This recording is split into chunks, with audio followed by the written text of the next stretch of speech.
They have this guy with this British accent. Like, share, and subscribe. It helps people more than you ever know. No, it's just selling the piano again. Forgive debt and trespass, love one, and eternal faithful peace. Why? Freddie Mercury is a magnificent showman and musician, right? But you have to get up and say, we need to forgive debt and trespass and love one another, eternal faithful peace. Okay. But people say, I believe in Jesus Christ. I believe in Muhammad. Well, then we need to forgive debt and trespass and love one eternal faithful peace. Then you believe in David, and you believe in Solomon, and you believe in Moses, you believe in Hud, right? But you can't believe in people that have faith in God and then not do that which is faithful, right? And, I was sleeping last night. I slept real long because I went out and cut up that fucking Roundup stuff, and I didn't have a mask on, which I need to do if I ever happens again, knock on wood, right? But I'm being facetious, of course. Little wooden head. Okay, Pinocchio. And so, I'm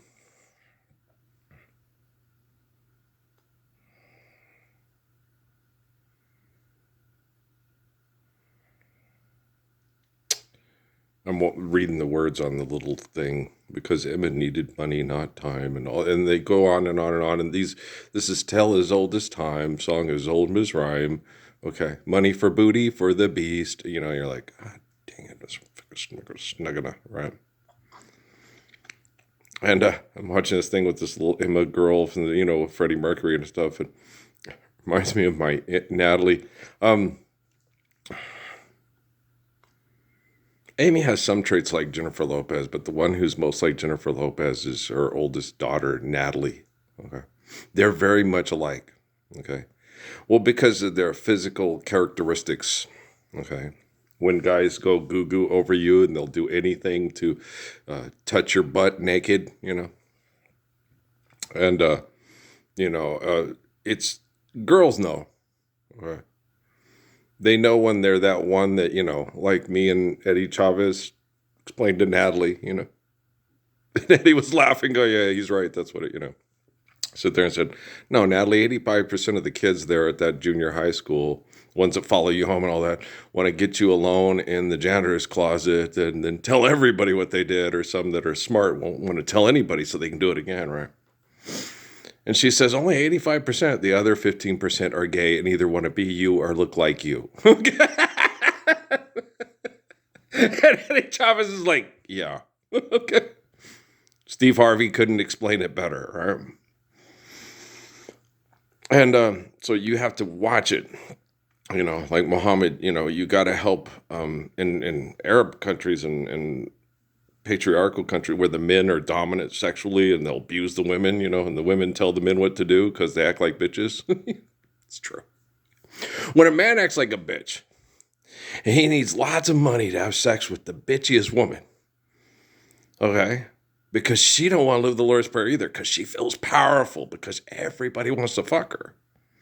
There's a problem there, right? And so what happens is they tell themselves lies. City girls just seem to find out early how to open doors with just a smile. That bitch is just jealous. Well, yeah, I understand. And in ancient times, the girl who ate paint chips could grab a rock and crush your skull. And then the guy, well, I got to reproduce. I have to do it with the fat girl who eats paint chips because she just took the Natalie and crushed her skull with a big rock. You want to kill her, and God damn it, you killed the hottest girl. But I'll die off the face of the planet. At least this one can pick up big rocks, and she's got peanut toe. She's a crude, right? And that's what used to happen. Okay?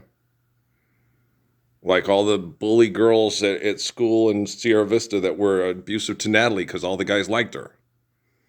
And they would pick on her and what happened with that teacher at the junior high here that was jealous because before Natalie showed up, all the teenage 13-year-old boys talked about having sex with the teacher. And then all of a sudden it went, no, Natalie Parsons, she's hotter than the teacher. And the teacher got jealous. And I tried to explain it to Cloris Leachman. I'm like, do you understand? Have you seen what that woman wears? Natalie said and told me that's her. She's wearing a sequin shirt with a bra. You can see her. Okay. And I was like, no, Natalie, she's just jealous of you. It's like, because me and Natalie had this issue in Sierra Vista with her own mother. And that's what happened when you need 13 quid to pay your rent. He was a stern man, but I have my bills too. No, you don't. Forgive, debt, and trespass, love one, eternal faithful peace. Eternal faithful peace. They'll kill you if you get up to try to do that. I know. I'm like John in the cave in North Africa. I totally get it. Okay? But I'm not afraid of physically dying that I won't get up and do what is right. Right? And so the people in the military here and all their puppets on TV that are part of their psychotic puppet show, okay, they're not afraid of being murdered. They're not afraid of being incarcerated. Okay. When Muhammad went back to Mecca, there were people in that town that killed his male offspring from their, yeah. Muhammad, he had daughters, okay, that made it to, but the boys mysteriously kept getting sick or whatever and dying when they were young, okay? Because it was real, it was really happening. These kids were not, the boys were not making it to puberty. The girls were. The boys were dying, okay? There were people that were, you can poison people. You can poison a man with you can kill a man with bullets, poison, or a knife, but it hurts him more to run his life and take his pride and run his life, right? They'll make your love the choking kind. So these people were doing horrible things, try to make it look like act of God to undermine that he will never have a male heir. Okay? And he knew this, but what do you do? He didn't have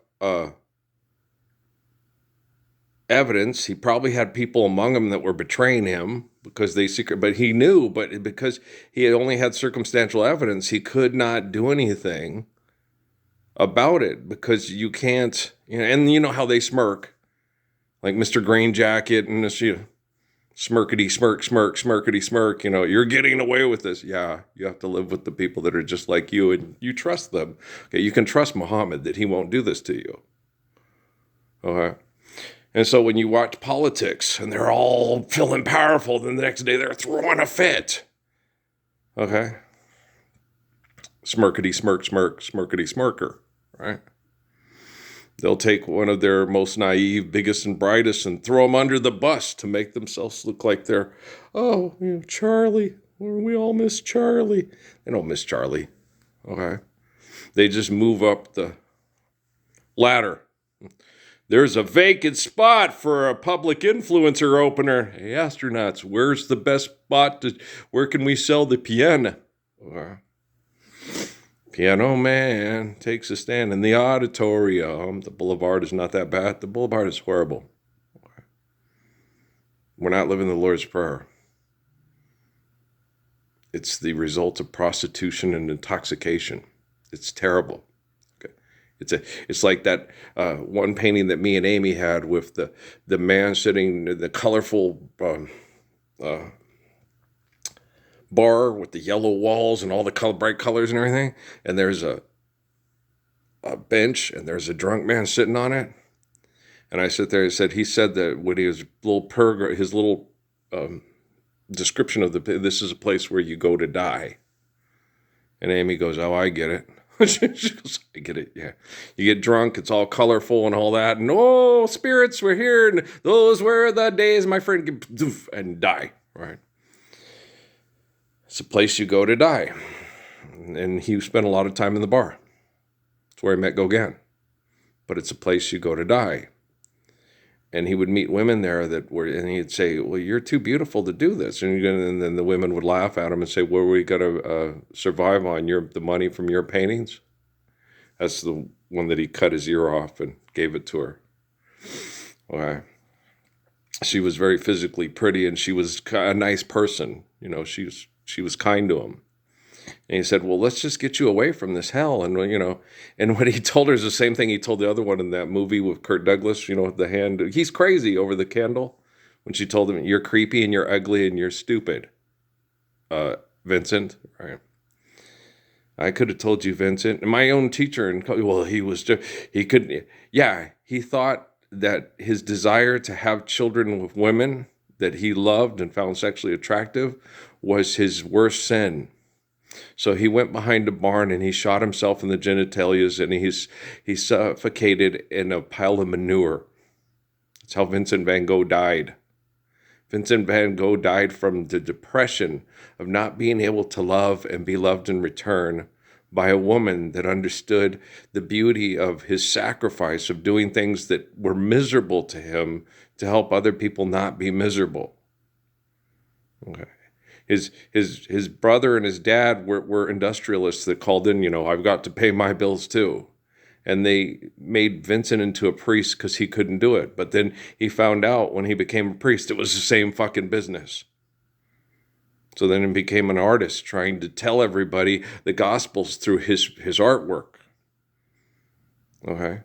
And he would tell the stories like Cafe at Night. This is where all the rich people go to laugh about killing the poor, and here's where all the poor die off in the darkness. That's Cafe at Night. You're like, oh, it's such a beautiful painting. Yeah, most of you people that are rich and laugh and have a good time off of the poor dying in the shadows would think that, right? That's why most people, when they look at a Van Gogh painting, look at all that bright color and all this.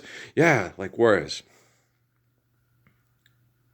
Mom, Dad, how come we don't paint our houses and stuff like that? No, we're Puritans. We're Puritans. We paint everything white or brick red, and we go to church and we pretend to, we go to our jobs, collect our pay, believe we're riding down the highway when in fact we're sliding away, right? So, and the big thing with these people in close proximity to me and all the politicians watching, and they'll never know who you are. They're not afraid of being incarcerated or executed by me. I'm like Muhammad. Just go live the Lord's Prayer. If I have to live the Lord's Prayer and can't have my own island like Jeffrey Epstein, I'd rather die. Okay, but do you know we do have artificial general intelligence and quantum computing now? Okay. Build more robots to keep you and your money safe. But when your robots become supremely intelligent, like Jeffrey Hinton says, okay, you made the robot, not me. Just, they don't want to live the Lord's Prayer. The worst thing in the world to an egomaniac that wants to be famous and everybody to praise them for their talents and their charisma and their sexuality, the worst thing in the world is the Lord's Prayer, because the Lord's Prayer, you're just dad. You're just a honey-do list. Okay? The worst thing to them is just being honey. See the tree, how big it's grown. Friend, it hasn't been too long. It wasn't big. She won't be sitting there. You won't work all day for extortion and come home and find her crying over Sophie's Choice, because she won't even bother watching it, because we're not doing that no more. We're living the Lord's Prayer, right? And then you say, are you wearing that yellow cotton dress? You ain't wearing any panties under that. Okay. Amy, you ain't wearing a bustle. Woohoo. Okay, so no, that's... They knew it. I had a strong sexual attraction to Amy, And Natalie's like, why are you more sexually attracted to her than... Because I changed your diapers and raised you as a daughter, and she's your mother. Okay? That's why I have a sexual attraction to her that's like, zang! I bought the cow. I get the milk for free. Just like, yoo-hoo. See, so that was the whole thing. We went to the Chapel of the Bells in Reno and came back home because I was trying to buy her a house so Patrick and Natalie would have a yard, and Patrick could enjoy the kids getting those little electric cars that he didn't get and watch them and help them and have fun with them and stuff, and say, okay, me and Mom, I didn't sit and tell them it was because your mom lied to the courts and got all our money and had us living in the ghetto, cleaning up Crips apartments and people that were outpatients from the places where the people lose their minds. Yeah, I didn't tell him that. I'm pretty sure my son was astute and smart enough to know. He still knows. He just, like Jennifer Lopez and Natalie, they tell themselves lies to survive this hell because it just can't be true. It has to be true. The Lord's Prayer is perfect, and I'm the living embodiment of it. Okay, I love you guys. All right, peace out.